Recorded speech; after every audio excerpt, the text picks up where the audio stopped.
Apreciados estudiantes, en el espacio académico de Auditoría General y Control Interno vamos a resolver el siguiente problema disciplinar. ¿Cómo se puede garantizar la confiabilidad de la información financiera y de los sistemas de control implementados por una organización?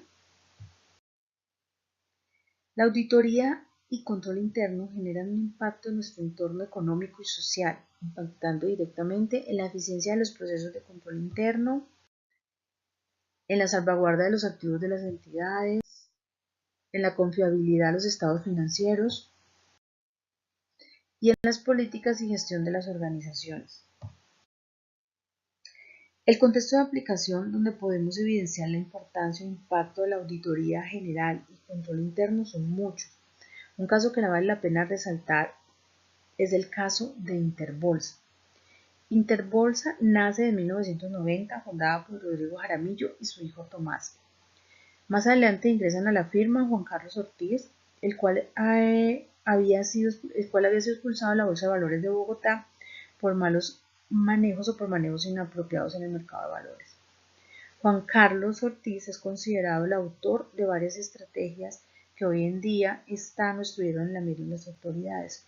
Entre ellas está la creación de fondo premium, se creó en Curazao, en el cual se recaudaba el dinero de los inversionistas y se depositaba en este fondo. Este fondo llegó a tener más de 1.260 inversionistas y un capital de más de 174 millones de dólares. Estos dineros nunca fueron declarados en Colombia.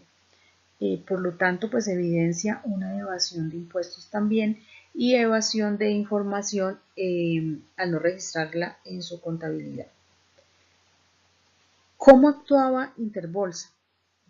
Bueno, Interbolsa ofrecía una gran rentabilidad en dólares, en pesos y en dólares a sus inversionistas. Lo hacía a través de una especulación en el incremento, de una especulación en la acción de Fabricato. Fabricato era una empresa que Interbolsa empezó a adquirir acciones a través de transacciones de repos. Repos son operaciones de recompra donde una entidad financiera vende a un inversor un activo con el compromiso de comprarlo a un precio dado en una fecha determinada. Interbolsa hacía este tipo de transacciones con Fabricato a gran escala. Entonces lo que hacía era incrementar o especular sobre el precio de la acción. En el 2011 más o menos, el mercado o las acciones que se manejaban en las demás empresas en la bolsa de valores, pues manejaban unas alzas moderadas, no se veían grandes incrementos, es más, no era un tiempo en el que se vieran grandes alzas en los precios de las acciones, mientras que las acciones de Fabricato se llegaron a incrementar hasta en un 214%. La acción se llegó a vender hasta en 90 pesos. 90 pesos por acción. Esto hacía que grandes inversionistas, obviamente al inflar el precio, pues gran cantidad de inversores vieran una gran oportunidad de negocio y llevaban todo o parte de su capital a Interbolsa con el propósito pues, de obtener utilidades. Muchos inversionistas lograron pues tener grande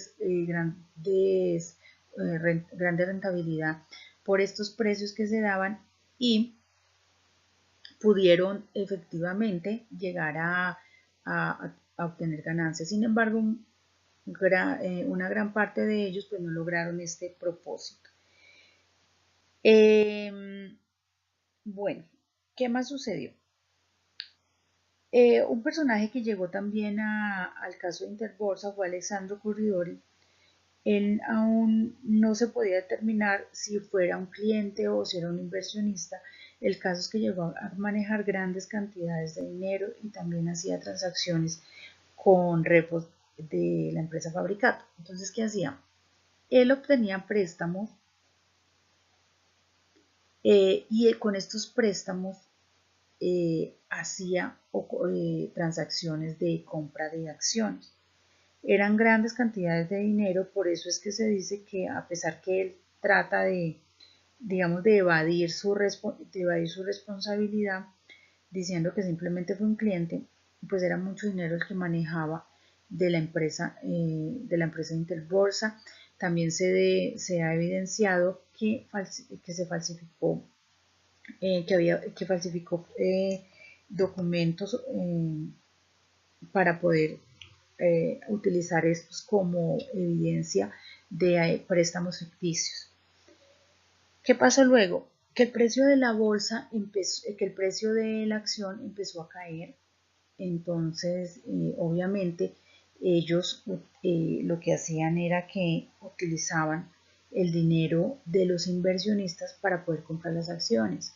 Esto pues no se vería mal, pero resulta que este dinero era utilizado sin permiso de los inversionistas o de los clientes.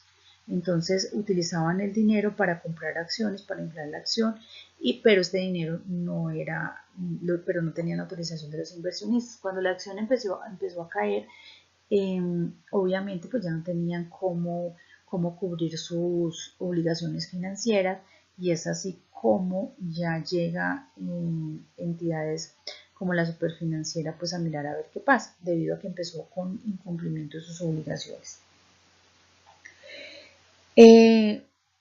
De manera general, pues de resumen, entonces tenemos que Interbolsa utilizaba dinero de los clientes sin su permiso, recurría a préstamos ficticios para demostrar liquidez y para comprar nuevamente acciones, especulaba el precio de las acciones para poder incrementar o manipular su precio, ocultaba transacciones que hacían en otros países, en este caso, por ejemplo, o donde mayor se tiene evidencia es del fondo premium. Y todo esto pues hizo que colapsara la empresa y que los inversionistas pues hubieran afectado sus dineros invertidos en esto. Cuando ya pues tuvo la intervención de las diferentes entidades, fue que se destapó todo este escándalo, que tuvo un gran cubrimiento de la prensa y obviamente un gran impacto en la economía de muchas familias e inclusive de empresas que se vieron afectadas por este modo de proceder de Interbolsa. ¿Qué falló? Entonces fallaron los principios éticos, obviamente, de todos los personajes, porque si se cometieron tantos, pero tantos, ¿cómo se le puede decir esto? Tantos actos, no solo de corrupción, sino de desvío de fondos, de omisión, y fueron casi de todos los actores de esta empresa, todos los inversionistas, fundadores y demás que sacaron provecho de los dineros, inclusive para hacer inversiones de manera personal, desviarlos a otros países, y pues era dinero de los inversionistas. Entonces falló la ética, fallaron los sistemas de control y vigilancia porque se dieron cuenta tarde de lo que estaba sucediendo. Falló la forma negligente de proceder de Grant Thornton. Esta empresa era la encargada de hacer todos los procesos de auditoría. Pues obviamente vemos que no se realizó de la manera adecuada. Se violaron las normas generalmente aceptadas en Colombia y obviamente las normas internacionales de auditoría. Con esto podemos ver que la Auditoría General y Control Interno pues tiene mucho campo de acción. Es por eso que los invito a iniciar su proceso de estudio, el cual se va a desarrollar en 3 unidades temáticas. Unidad 1, los fundamentos. En la unidad 2 veremos procedimiento del informe de auditoría, y en la unidad 3 la estructura, riesgo y estándares de control interno. Muchas gracias y adelante con su proceso de estudio de este espacio económico.